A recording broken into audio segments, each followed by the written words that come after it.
ఓం నారాయణ ఆది నారాయణ. ఓం ఓం కాంతమ్మ ఓంకారి కాంతమ్మ. జై జై కాంతమ్మ జై కారి కాంతమ్మ. జై జై కాంతమ్మ జై కాళీ కాంతమ్మ. అవధూత కాంతమ్మ లీలలు. ఇంద్రధనస్సు పల్లకి. రచయిత శ్రీ యదనపర్తి విజయభాస్కర్ రెడ్డి గారు. గాత్రం గంటి రేవతి. సమర్పణ మండవ రవికాంత్.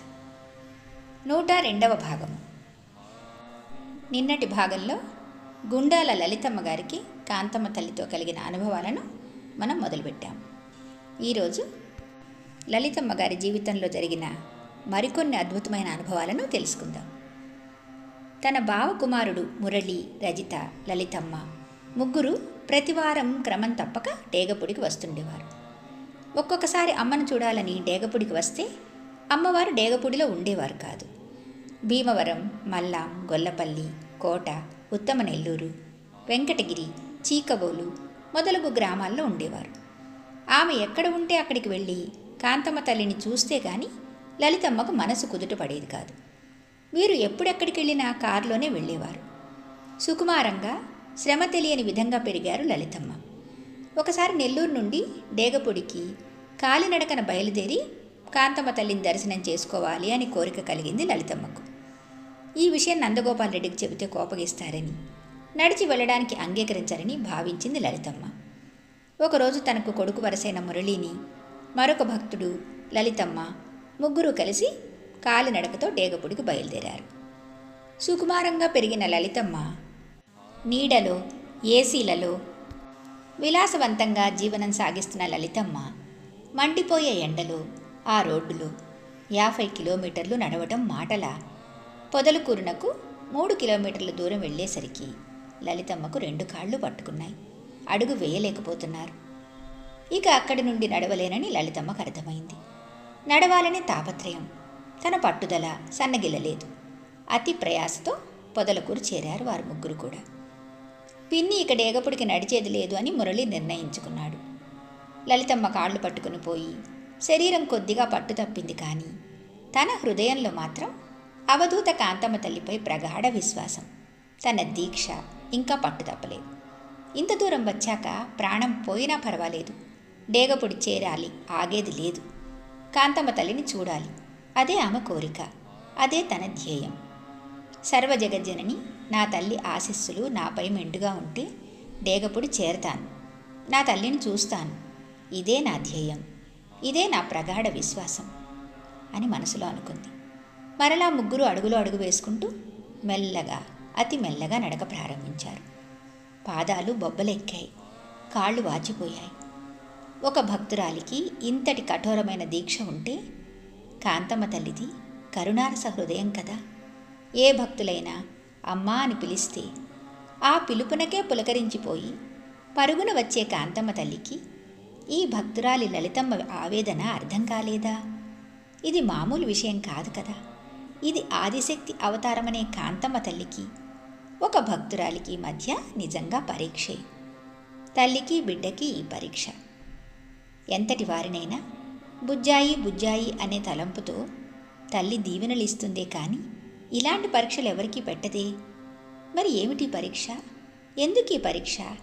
ఎవరి కోసం ఈ పరీక్ష? లలితమ్మ కోసమేనా?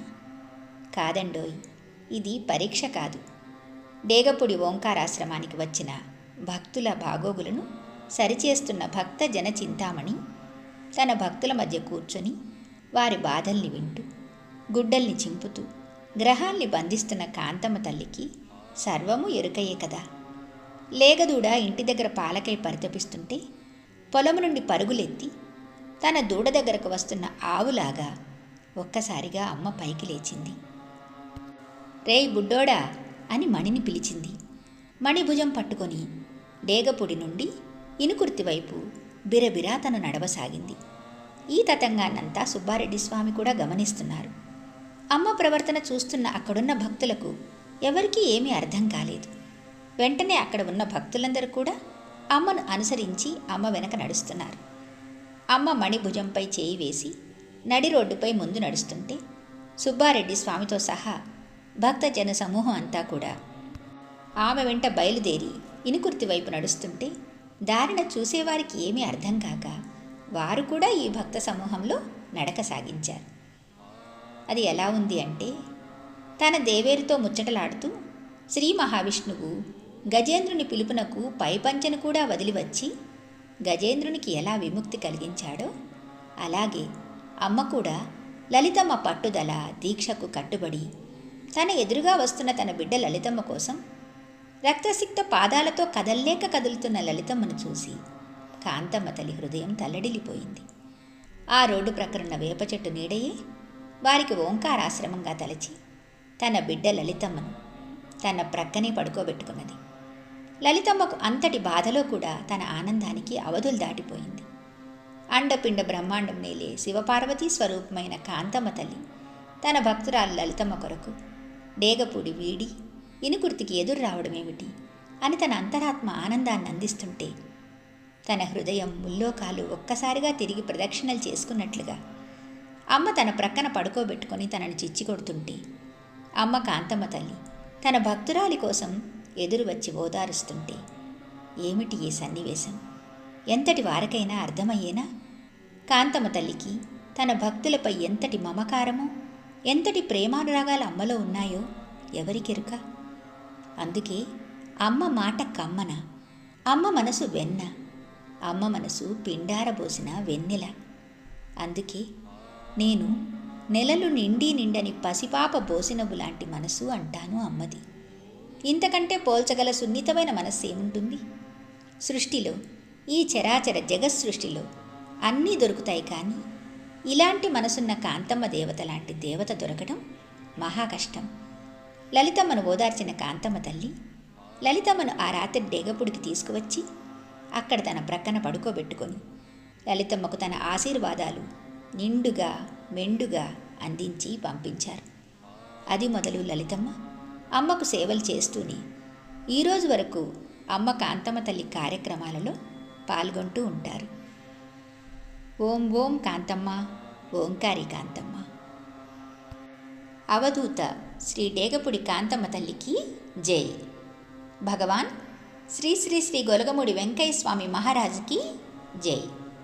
ఓం నారాయణ ఆదినారాయణ.